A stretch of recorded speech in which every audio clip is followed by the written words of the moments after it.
Book 7 Judges chapter 20. Then all the people of Israel came out from Dan to Beersheba, including the land of Gilead, and gathered as one man to the Lord at Mizpeh. The leaders of all the people of all the tribes of Israel presented themselves in the assembly of the people of God, 400,000 men on foot who drew the sword. Now the Benjaminites heard that the people of Israel had gone up to Mizpeh. The people said to one another, "Tell us, how did this evil happen?" The Levite, the husband of the woman who was murdered, answered and said, "I came to Gibeah of Benjamin, I and my concubine, to spend the night. The men of Gibeah rose against me and surrounded the house at night. They intended to kill me, and they abused my concubine, and she died. So I took hold of my concubine and cut her in pieces and sent her throughout all the land of the inheritance of Israel, for they have committed a shameful and disgraceful act in Israel. Look, you are all children of Israel. Give your advice and counsel here."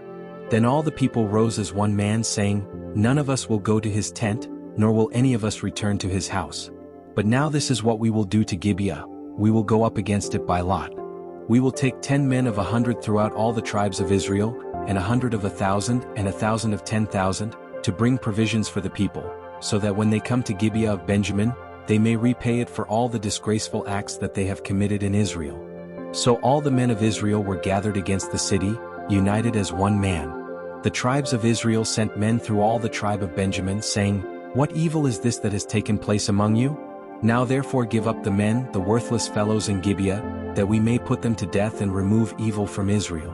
But the Benjaminites would not listen to the voice of their brothers, the people of Israel. Instead, the Benjaminites gathered from their cities to Gibeah to go out to battle against the people of Israel. On that day the Benjaminites mustered from their cities 26,000 men who drew the sword, besides the inhabitants of Gibeah, who mustered 700 chosen men. Among all these were 700 chosen men who were left-handed. Every one of these could sling a stone at a hair and not miss.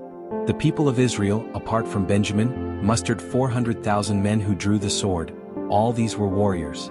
The people of Israel rose up and went to Bethel and inquired of God, "Who shall go up first for us to fight against the Benjaminites?" The Lord said, "Judah shall go up first." Then the people of Israel rose up in the morning and camped against Gibeah. The men of Israel went out to fight against Benjamin, and the men of Israel drew up in battle formation against them at Gibeah.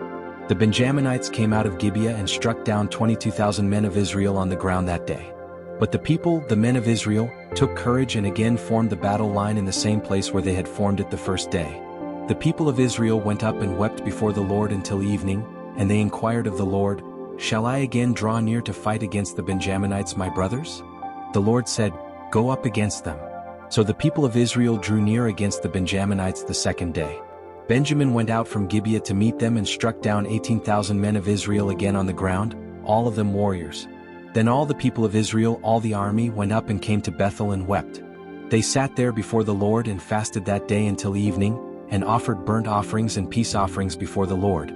The people of Israel inquired of the Lord, for the ark of the covenant of God was there in those days, and Phinehas the son of Eleazar, son of Aaron, stood before it in those days, saying, "Shall I go out once more to battle against the Benjaminites my brothers, or shall I stop?"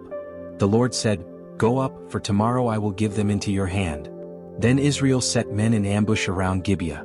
The people of Israel went up and drew up in battle formation against Gibeah, as before. The men of Israel went out to battle, but Benjamin again came out from Gibeah and struck down 18,000 men of Israel on the ground. But the men of Israel turned in the battle and pretended to flee before Benjamin, for they trusted the men they had set in ambush against Gibeah. The men in ambush hurried and rushed against Gibeah. They deployed and struck all the city with the edge of the sword. Now the men of Israel had agreed with the men in ambush that they would make a great cloud of smoke rise up from the city.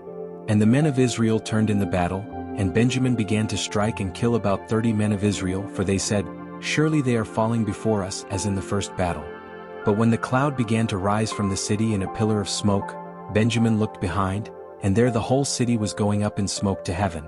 Then the men of Israel turned back, and the men of Benjamin were dismayed, for they saw that disaster had overtaken them. They turned away from the Israelites toward the wilderness, but the battle overtook them, and those who came out of the cities destroyed them in their midst. They surrounded Benjamin, pursued them, and trod them down from Noah as far as opposite Gibeah toward the rising of the sun. 18,000 men of Benjamin fell, all of them warriors. The rest turned and fled toward the wilderness to the rock of Rimmon. 5,000 of them were cut down on the highways, and they pursued them as far as Gibeah and struck down 2,000 of them. So all who fell that day of Benjamin were 25,000 men who drew the sword, all of them warriors. 600 men turned and fled toward the wilderness to the rock of Rimmon and remained at the rock of Rimmon 4 months. The men of Israel then turned back against the Benjaminites and struck them with the edge of the sword, both the entire city and the livestock and all that they found. And all the cities they found they set on fire.